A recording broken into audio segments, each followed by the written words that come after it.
This week we opened the first and only OCP Experience Lab in Russia. This is a miniature data center with 3 OCP racks in which server equipment from various world manufacturers are mounted. This is the second test site in Europe to receive the official right to use the Open Compute project name and logo. By launching this project, we wanted to solve 2 problems. First, to acquaint the maximum number of specialists with OCP standards and equipment to provide an opportunity to see, touch, test the most modern computing servers and data storage systems. And second, to organize a test zone in which it will be possible to run in combat configurations of hardware and software.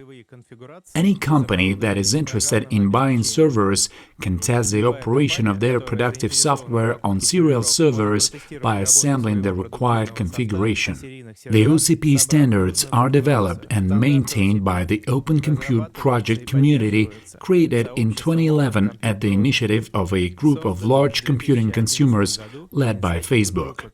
The main idea of OCP is to move away from the dictates of large vendors and joint development of technology, similar to how it works in open-source software. First of all, the community rethought the approach to organizing the data center and changed the format of the computing rack.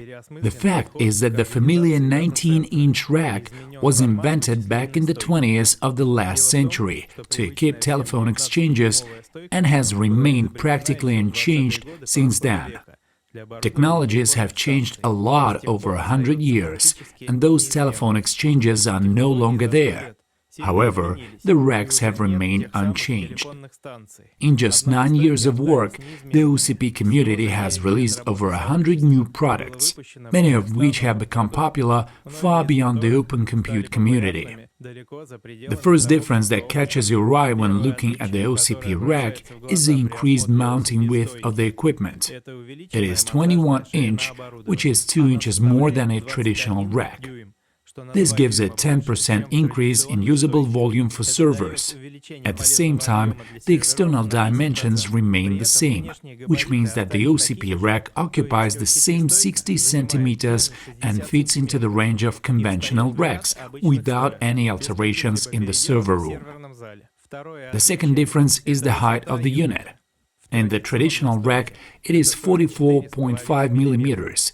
And in the OCP it is 48. To avoid confusion, this unit was called the Open Unit, OU. Fans of larger diameter are used, due to which increased cooling efficiency. As a result, OCP servers can operate at air temperatures in the data center up to 35 degrees. The third feature of the OCP rack is that all the power supply of the equipment is brought to the rack level. There are separate power shelves. 2 shelves are installed, but if there is not enough equipment, the one can do. Each shelf has up to 6 power supplies of 3 kilowatts. That is, the rack becomes similar to such a large plate system. At the back, along the entire height, there is a single 12.5-volt power bus, to which the power contacts of the servers are connected. Therefore, there are no bundles of power cables like in traditional racks.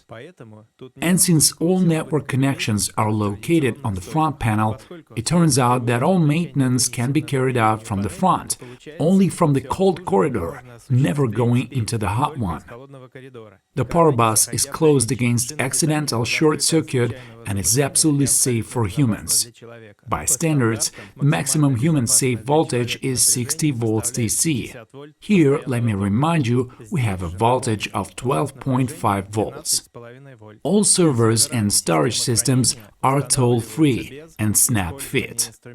In general, the OCP ideology implies that any installation or replacement of any spare part should be done by a technician by hand without using any tools.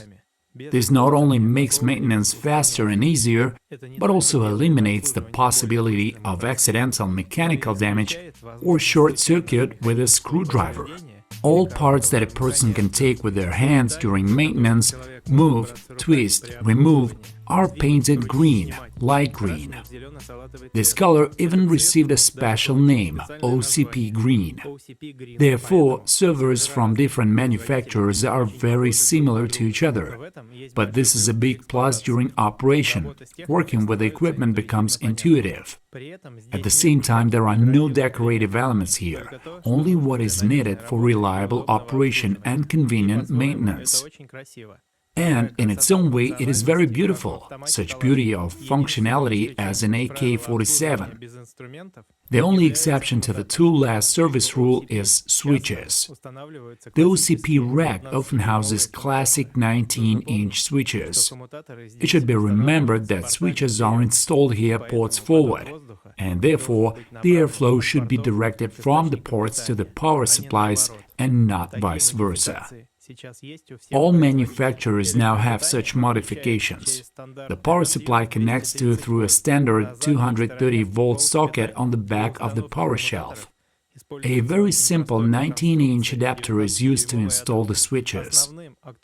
The main actual computing building block of OCP now is the Tioga Pass server. Tioga Pass is the general name for the form factor and specification within which several manufacturers, including our company, release their servers.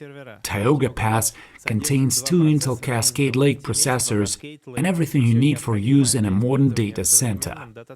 This is 12 DDR4 memory sticks, 2 PCI Express slots of the 3rd generation, 4 bays for SATA SSDs, an integrated network interface for 1 gigabit per second, and a slot for an OCP V2. This slot accepts a mezzanine network card with a bandwidth of up to 100 gigabits per second. The 3 Tioga Pass servers are housed in a common 2OU passive chassis that only provides power and mechanical support. OCP uses software-defined SDS systems to organize data storage. The data is stored on an external SSD array, a so-called JBOF. Like the server, the 3 arrays are housed in a 2-unit chassis that provides power and hot swappable drivers. One array can accommodate up to 16 NVMe drives, that is, 48 drives per chassis. The connection to the server is carried out via a PCI Express retimer card, which presents disks directly to the server operating system via 16 PCI Express bus lines at maximum speed. As a result, we installed a set of computing tools in the laboratory, which, in combination with software, are capable of solving problems from simple virtualization to complex microservice architectures. All this equipment can be viewed and tested live. We plan to constantly expand and update the laboratory equipment park, test its performance and compatibility with various software.